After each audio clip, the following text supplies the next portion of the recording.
कल संध्या में हम पूज्य महाराज जी के साथ श्री ठाकुर जी का दर्शन करने आए, तो यहाँ कीर्तन हो रहा था, भक्त लोग भाव से कीर्तन कर रहे थे, हम आगे बैठकर दर्शन प्राप्त कर रहे थे। कल पहली बार, और इसमें कोई अतिशयोक्ति नहीं है, जब भी कोई अनुभव होता है तो मैं व्यासपीठ से बांट देता हूं। कल पहली बार इस यात्रा में प्रभु की कृपा से ये अनुभव प्राप्त हुआ।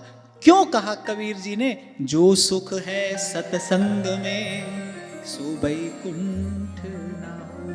मैं ठाकुर जी का दर्शन कर रहा था, पीछे सब भक्त लोग मिलकर महामंत्र का कीर्तन कर रहे थे। मेरी इच्छा ये हो रही थी कि ठाकुर जी की ओर न देखकर उनकी ओर देखूं।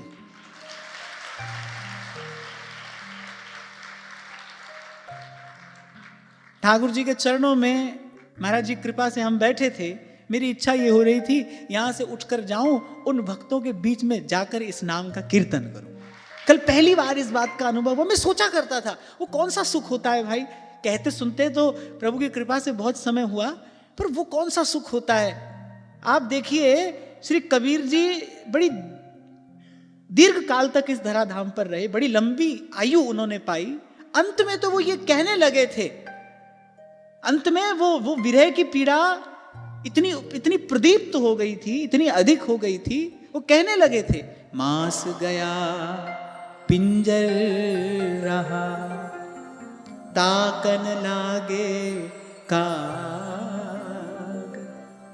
साहेब जमुना आया सखी मंद हमारे भाग। पर जब जाने का समय आया तो करे दिया कबीरा रोए। प्रतीक्षा कर रहे हैं कि कब अवसर आए और पुनः जाकर अपने प्राण प्रियतम का दर्शन करूं।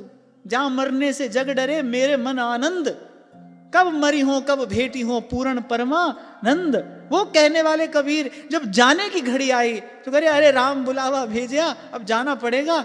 दिया कबीरा रोए, जो सुख है सत्संग में सो वैकुंठ ना होए। मैं सोचता था भाई वो कौन सा सुख है, क्या हमको भी कभी वो सुख प्राप्त होगा।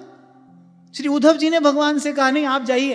पहले तो उद्धव जी थोड़े उदास हुए, पर बोले नहीं आप जाइए, हम तो यहीं रहेंगे।